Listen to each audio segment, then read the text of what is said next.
The students at Discovery Prep School were divided into 4 groups and tasked with building 2 Soapbox Derby cars on a $200 budget. Today is racing day. Let's find out who's going to win. Come on. So the 4 groups are Aphrius, Artes, Athos, and Symphonia, and over the past several weeks they have been working hard to build these lovely and possibly deadly vehicles, such as this one, nicknamed the Coffin on Wheels. In addition to having only $200 to work with, the cars must have a way to steer and have 4 wheels, with a seat positioned at least 6 inches off the ground. There were also some unspoken rules, like you couldn't just buy a bike with training wheels, like a member from Athos cleverly pointed out. So the cars are going to start at the top of this hill and they're going to end all the way down at the end of this section of the hill, about 900 feet away, with an elevation drop of about 34 feet. On go, the cars will be released and gravity will pull them down. There are some turns here, so the drivers will have to carefully, or maybe not so carefully, use their steering apparatuses to steer down the hill.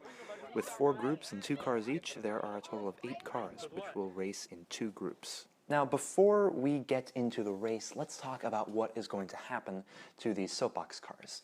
I've drawn a little Soapbox car at the top of the hill here. As you can see, I am a highly skilled artist. Now, in a perfect world with no friction, this is what would happen to the cars. The car starts at the top of the hill with something called potential energy, which I'm going to abbreviate with PE. Now, potential energy is the potential to move. For example, the car is standing at the top of the hill here and it has the potential to go down the hill, it's just being stopped. So gravity is giving the car some potential energy, it's just not being exercised yet. So we call this potential energy, which the car has at the top of the hill. And potential energy is equal to mass, m, times g, gravity, times h, height. So what this means is that if the car has a big mass, then it will have a high potential energy. Heavier car, more energy.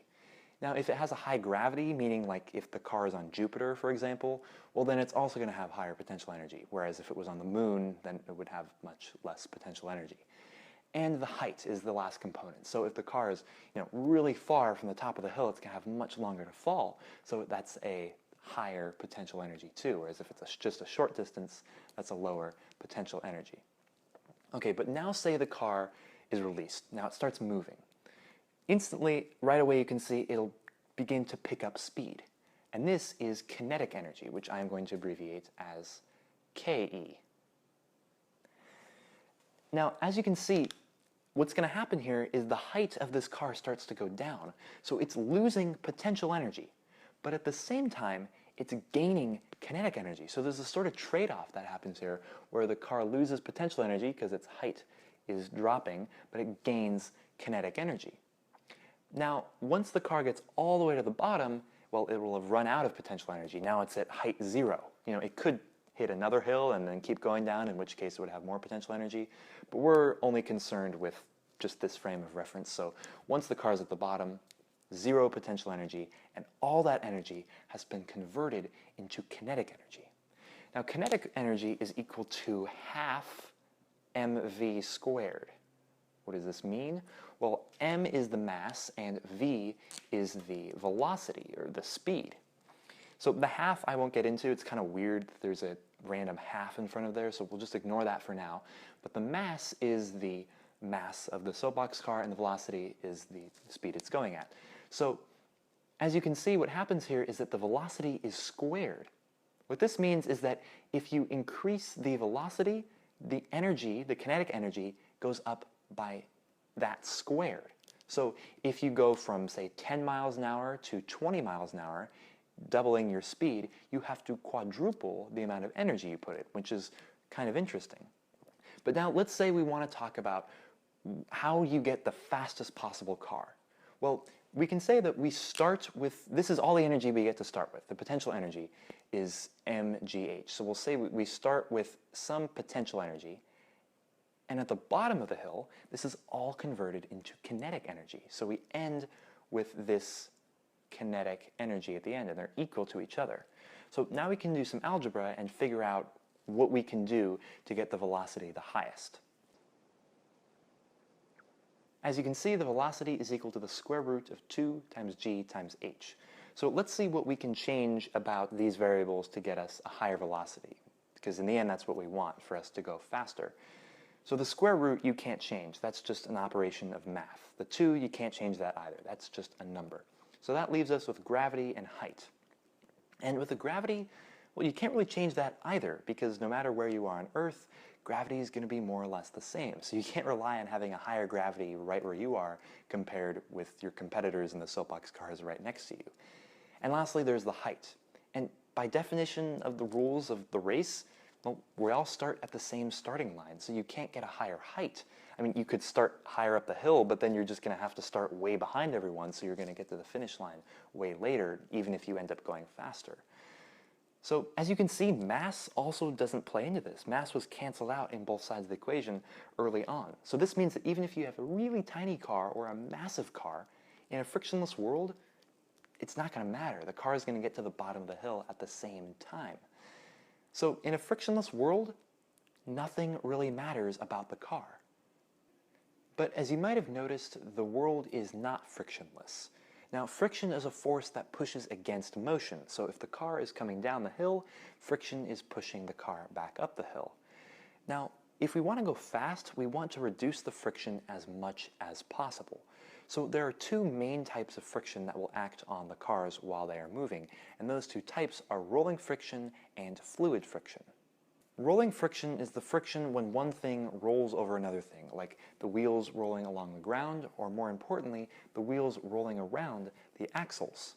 Now, rolling friction is equal to the weight of the car that kind of presses the wheel and the axle together, represented by this N, multiplied by some coefficient of rolling friction, represented by C sub RR.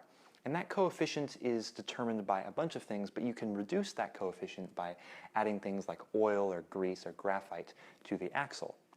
So if you want to reduce your rolling friction, you can reduce the weight of the car so that it's not pressing the wheel and the axle together, or you can try to grease the axle so that you lower this coefficient of rolling friction. And then there is the fluid friction. Now, fluid friction is given by this big equation down here.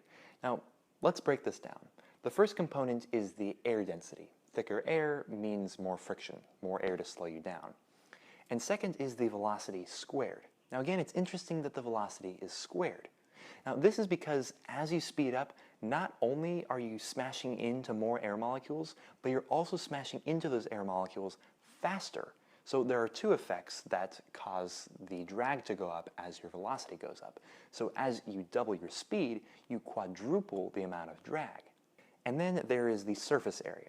Now if you have a really big surface area, there's going to be a lot of air smashing into you, slowing you down. But if you have a much smaller surface area, like a long, thin car, very little air will be hitting it, so it won't slow it down that much. And lastly, there's the coefficient of drag. Now, the coefficient of drag depends on a million things. Among them are things like the weight distribution, the shape of the car, the density, and a bunch of other minor factors. What all this means is that unlike a world without friction, in the real world, the mass of the car does matter. For example, a lower mass will result in a reduced rolling friction in the wheels, but don't let that fool you. It's much easier for a car with a high mass to just sail right through the air, whereas a car with a low mass, like a tiny car, will easily be pushed back by the air because it's so light. And the length of the race can affect this too. It's easy for a light car to start going down the hill, but also easy for it to stop once it gets to the bottom. But on the other hand, with a heavy car, it's kind of difficult for it to start going, but once it gets going, it's going. Okay, now back to the race. For the first group from left to right, we have Symponia with a lighter car with small wheels with a low air resistance, and then we have Artes, which has a much heavier car with a higher air resistance with that increased surface area, then Aphrius, who rented a street luge and built a car around that, breaking one of those unspoken rules, and now that car has become known as the cheat car, and Athos with a lovely chair design with some middle ground between mass and air resistance.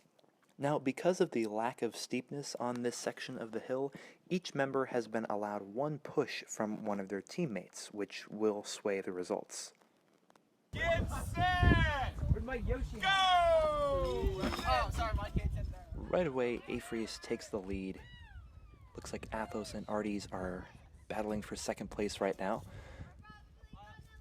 And it looks like Arties has begun to push their car like a wheelchair. Oh, and Symphonia stopped straight in their tracks.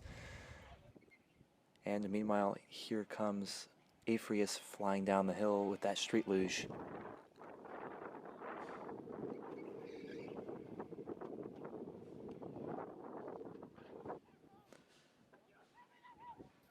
And here come Athos and Arties battling for second place. Ooh, who's gonna win? Oh, and Arties overtakes them. Athos stopped. But Athos picks up some speed, coming in for third place after Arties in second.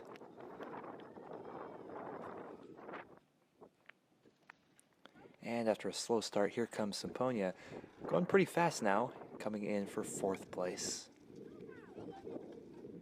How do you feel right now about your first win with the street luge car? I mean, I wasn't exactly surprised, but I did wish I could have gone faster. I had to stop in the middle because of a car. Do you think it was maybe slightly dubious, a little maybe immoral to buy a street luge for this competition? Yes, totally. Okay, now the second race is about to start. And now look here, we have Athos' second car. The coffin on wheels has lost a wheel. We have a 3-wheeled coffin now, folks. Okay, so somehow the wheel was jankily screwed back into the side of the car, and we can proceed with the second race. Here we go. This time, from left to right, we have Symphonia, Aphrius, Athos, and Arties. Here they go.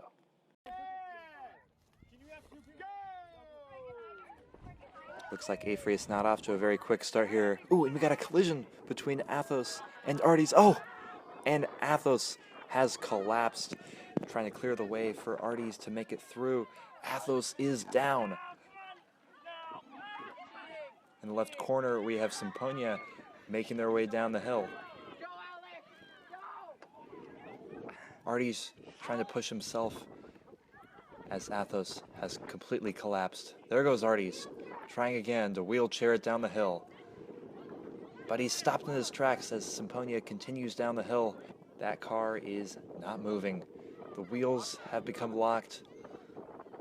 Meanwhile, down here, Symphonia crosses the finish line. Wait, how? What happened? What just happened? Meanwhile, back up at the top of the hill, all 3 cars are struggling. After Artie's wheels fell off, this became a hopeless attempt between these individuals, and only Symphonia crossed to the finish line. Brandon, how are you feeling right now? I feel good.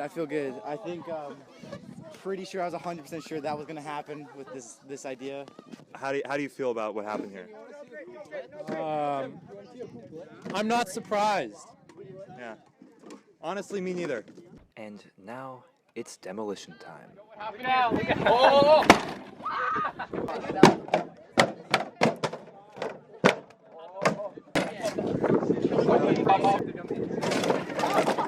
I think Noah, a member of the Street Luge cheat car team Aphrius, summarizes everything best when he says this.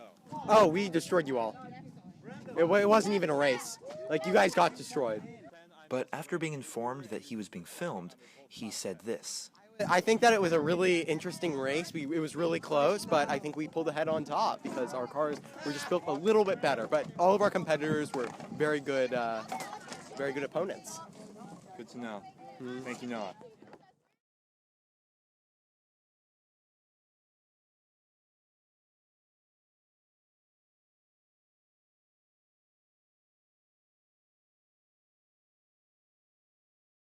It's Ben from Science. They want to be on YouTube? Yeah. Hey.